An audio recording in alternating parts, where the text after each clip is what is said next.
Bismillahirrahmanirrahim. Assalamualaikum warahmatullahi wabarakatuh. Nama saya Taufik Al-Haddad dari Ilmu Hubungan Internasional 2017. Kali ini saya akan memaparkan seminar hasil dengan judul Kebijakan Turki Mendirikan Buffer Zone dalam Konflik Turki-Kurdi di Suriah pada tahun 2019.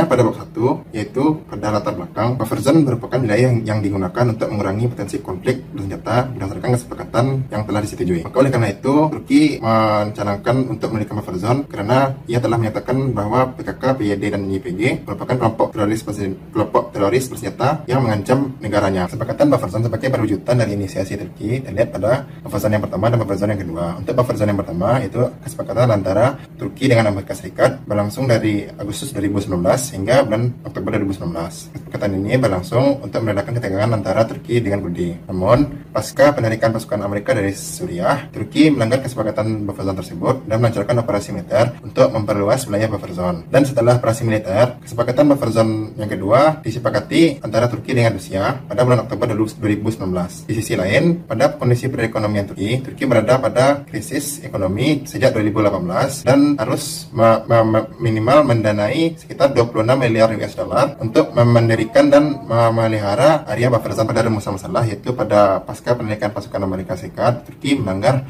kesepakatan buffer zone yang pertama dan melakukan intervensi militer untuk memperluas wilayah buffer zone. Dan setelah itu Turki melakukan kesepakatan buffer zone yang kedua dengan Rusia. Dan hal yang menjadi permasalahan bagi peneliti adalah yang pertama, yaitu kondisi militer di Suriah Utara tidak lagi signifikan pasca penarikan pasukan Amerika Serikat dari wilayah Suriah, di mana Kurdi tidak lagi mendapat perlindungan dari Amerika Serikat. Dan yang kedua, yaitu di mana Turki berada dalam kondisi krisis moneter sejak 2018 dan harus mengeluarkan dana sekitar 26 miliar dolar Amerika Serikat untuk mewujudkan keinginan buffer zone tersebut. Pertanyaan penelitiannya adalah, mengapa Turki mendirikan buffer zone di perbatasan utara Suriah pada tahun 2019? Manfaat penelitian yaitu secara teoritis sebagai referensi keilmuan mengenai bagaimana negara bertindak dalam suatu fenomena, khususnya mengenai konflik. Secara praktis yaitu sebagai referensi pertimbangan bagi para pembuat kebijakan mengenai pendirian buffer zone dalam mengatasi permasalahan ancaman keamanan negara. Tujuan penelitiannya itu untuk mengetahui alasan Turki mendirikan buffer zone pada konflik Turki-Kurdi di perbatasan utara Suriah pada tahun 2019. Studi kepustakaan, peneliti menggunakan 5 acuan, yaitu yang pertama Turkish Border Security Policy Against Non-State Actors 2016 dan 2019. Yang kedua yaitu konstruksi identitas nasional dalam kebijakan luar negeri Turki era Recep Tayyip Erdogan, intervensi militer Olive Branch Turki di Suriah tahun 2018. Yang ketiga yaitu strategi pemerintah Erdogan dalam menghadapi ancaman politik dan militer suku Kurdi 2015 sampai 2019. Yang keempat yaitu determinants and dimensions of the shift in Turkish behavior towards northern Syria since 2016. Yang kelima yaitu Russian-Turkish cooperation in Syria, geopolitical element with limits. Kerangka konseptual yang peneliti gunakan yaitu yang pertama threat perception yang dikemukakan oleh May Darwich. Kerangka ini terdiri dari material forces dan ideational forces. Selanjutnya, dalam ideational forces, peneliti memakai ontological security yang lebih memfokuskan pada kondisi identitas suatu negara. Ontological security sendiri terdiri dari incoherence of the self-identity, discontinuity of the autobiographical narrative, inferior status, dan stability of the outside world. Jenis penelitian yaitu penelitian eksploratif dengan pendekatan kualitatif. Batasan penelitian dilakukan pada tahun 2019, yaitu ketika kebijakan buffer zone itu berlangsung. Yang selanjutnya itu unit analisis, yaitu kebijakan Turki mendirikan buffer zone di perbatasan utara Suriah. Unit eksplanasinya itu konflik Turki-Kurdi di perbatasan utara Suriah. Dan teknik pengumpulan data yaitu dengan melakukan studi kepustakaan. Teknik analisis datanya yaitu yang pertama pengumpulan data, reduksi, yang kedua adalah reduksi data, yang ketiga adalah tampilan data, dan yang keempat adalah kesimpulan dan verifikasi. Untuk sistematika kepenulisan dapat dilihat dalam slide berikut. Untuk bab 2 mengenai dinamika persoalan Turki-Kurdi. Awal mula konflik pasca berdirinya Republik Turki yang berlangsung dari 1923 hingga 1947. Konflik Turki-Kurdi ini dimulai ketika berakhirnya era Kesultanan Utsmaniyah pada akhir Perang Dunia Pertama yang mengakibatkan hilangnya sebagian besar wilayah kesultanan tersebut, termasuk wilayah Kurdi yang dinamai dengan Kurdistan. Pada akhir Perang Dunia Pertama, perjanjian Sevres ditandatangani sebagai bentuk dari kekalahan Utsmaniyah pada akhir Perang Dunia Pertama oleh Liga Masa-Masa. Perjanjian ini berisikan janji kemerdekaan bagi bangsa Kurdi pada tahun 1920. Namun, pemerintah Turki yang baru berbentuk sebagai Republik Turki tidak mengakui perjanjian ini dan pemerintah Turki lalu menandatangani perjanjian Lausanne yang ditandatangani sebagai 1923 yang menetapkan Republik Turki sebagai yang sah, dan isi dari perjanjian tersebut adalah wilayah Kurdistan tidak lagi berbentuk negara namun termasuk dalam wilayah Turki dan juga sebagai negara-negara di Timur Tengah. Perjanjian Lausanne tersebut memudarkan semangat persatuan Kurdi dan membuat mereka sering menjadi sasaran represi bagi pemerintah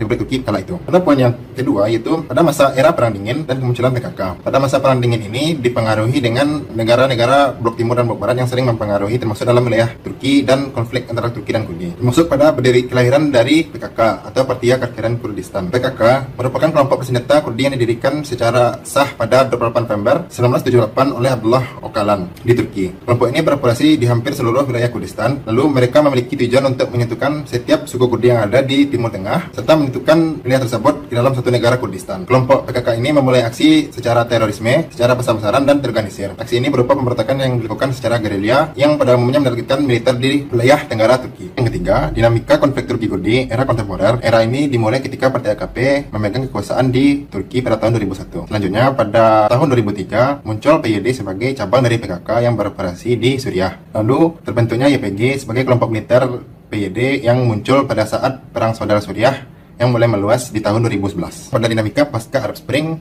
yaitu pada saat Perang Saudara Suriah tahun 2011 terjadi, Rezim pemerintah Suriah menarik pasukannya dari wilayah Suriah Utara atau wilayah Kurdistan untuk menyerahkannya kepada PYD dan YPG. Setelah itu serangkaian konflik terjadi antara Turki dan Kurdi, dimulai dari Operation Martyr Yalcin, Operation Euphrates Shield, Operation Olive Branch, dan Operation Peace Spring. Di samping itu, pada sisi perekonomian Turki pasca Arab Spring, mata uang Turki lira sebelumnya berada dalam krisis karena adanya sanksi dan tarif yang dilakukan oleh Amerika Serikat pasca Operation Peace Spring. Akibat dari penyerangan tersebut, Amerika memberikan sanksi dan tarif yang menyebabkan perekonomian Turki mengalami kerugian sebesar 766 miliar dolar. Di samping itu, Turki mengalami krisis pengungsi yang telah menghabiskan 30 miliar dolar Amerika Serikat untuk mengurus para pengungsi yang berasal dari Suriah. Bab yang ketiga adalah kebijakan buffer zone Suriah Utara yang dilakukan oleh Turki pada tahun 2019.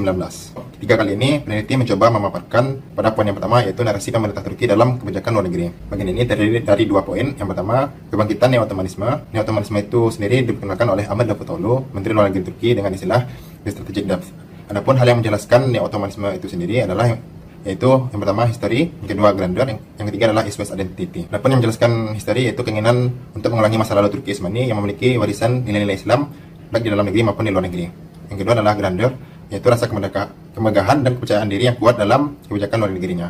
Adapun East-West identity adalah untuk merangkul dunia barat dan juga dunia timur ke dalam kebijakan luar negeri Turki, sebagaimana identitas Turki Utsmani yang ketiga itu berada di antara dunia barat dan dunia timur. Poin selanjutnya yaitu perwujudan narasi Turki dalam proposal buffer zone. Pada poin ini berkaitan dengan neo-Ottomanisme yang diwujudkan dalam upaya untuk membangun kembali ruang neo-Ottoman yang akan mengembalikan kejayaan dan prestasi Utsmani. Dan ini juga bertujuan sebagai jalan bagi Turki untuk menyelesaikan konflik yang mereka hadapi terhadap Kurdi. Presiden Turki Erdogan menjelaskan secara rinci mengenai apa yang dilakukan Turki terhadap Suriah dan wilayah Suriah Utara melalui General Debate of the 74th Session of the United Nations General Assembly. Berikutnya, peneliti mencoba menjelaskan kerjasama Turki mendirikan buffer zone, yaitu pada poin yang pertama, itu kerjasama Turki dengan Amerika Serikat atau dikenal dengan buffer zone yang pertama. Inti dari kesepakatan ini adalah terbentuknya buffer zone dan adanya joint military operations atau operasi militer bersama untuk mengamankan wilayah buffer zone tersebut. Sedangkan pada poin berikutnya, kerjasama Turki dengan Rusia atau dikenal dengan istilah buffer zone yang kedua. Kesepakatan ini terbentuk setelah pendidikan pasukan Amerika Serikat dari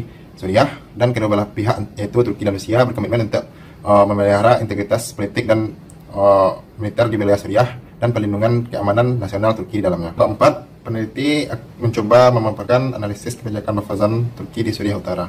Pertama, material forces, terbatasnya pilihan kebijakan Turki dalam mengatasi ancaman material di Suriah Utara. Mundurnya pasukan Amerika Serikat pada bulan Oktober 2019 menyadari Turki bahwa satu-satunya kekuatan yang memiliki pengaruh yang kuat adalah Rusia. Turki menyadari bahwa Rusia tidak akan mundur dari Suriah. Bahkan intervensi Rusia di Suriah bisa menjadi lebih kuat dibandingkan dengan sebelum penarikan militer Amerika Serikat. Hal ini menjadikan Turki merasa dipojokkan dengan negara-negara tersebut. Hal ini ditambah lagi dengan masuknya Iran sebagai negara berpengaruh di wilayah Suriah, termasuk Suriah Utara. Kondisi ini menjadikan Turki tidak bisa memberikan pilihan lain selain kerjasama dengan Rusia. Dengan legitimasi Suriah, pengaruh Rusia dan bantuan Iran, kondisi tersebut dapat memberikan ancaman fisik yang memojokkan Turki dalam menyelesaikan permasalahan dengan Kurdi. Maka satu-satunya pilihan yang dimiliki oleh Turki adalah membangun kesepakatan dengan Rusia untuk setidaknya menghilangkan unsur-unsur Kurdi di perbatasan Turki-Syria. Kesepakatan buffer zone Turki-Rusia adalah bentuk implementasi dari keterbatasan pilihan kebijakan yang dimiliki oleh pemerintah Turki dalam menyelamatkan negaranya dari ancaman material Kurdi. Bagian yang kedua yaitu additional forces,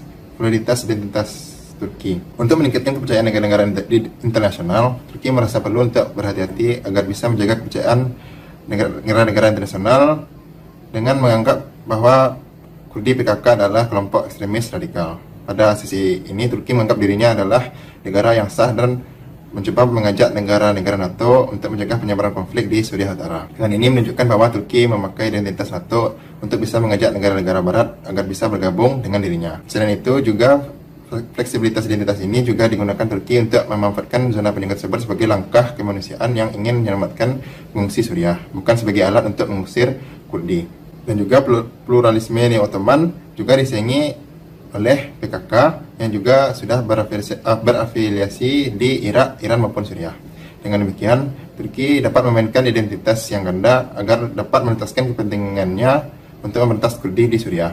Hal ini juga menandakan validitas atau peran ganda pemerintah Turki dalam menarasikan identitasnya. Ketiga, yaitu narasi identitas Turki yang tidak konsisten, berisikan bahwa penolakan pandangan Barat terhadap neo-Ottomanisme Turki, serta keinginan Turki untuk menjadi bagian dari Barat dan bersama-sama menciptakan keamanan perdamaian merupakan indikasi dari inkoherensi narasi identitas Turki. Inkoherensi ini secara jelas dijelaskan melalui tindakannya dalam mewujudkan agenda buffer zone yang dilakukan secara sah dan legal, yaitu melalui kesepakatan dan dengan dalih alasan keamanan dengan pemberantasan terorisme. Narasi ini juga dilakukan secara persuasif untuk membangun zona penyangga secara legal adalah salah satu cara bagi Turki untuk dapat melakukan intervensi lintas batas terhadap Kurdi. Kontradiksi ini melambangkan keengganan Turki untuk dinyatakan bersalah atas tindakannya di mata global. Turki secara inkoheren mencoba bermain aman agar dapat menghindari kecaman Barat, namun sekaligus mengkritik nilai-nilai Barat yang tidak sesuai dengan narasi pemerintah Turki. Jadi narasi Turki yang menunjukkan tanggung jawabnya terhadap Suriah dan tanggung jawab tersebut tidak koheren dengan nilai-nilai Barat, menandakan bahwa Turki mengalami ancaman ontologis.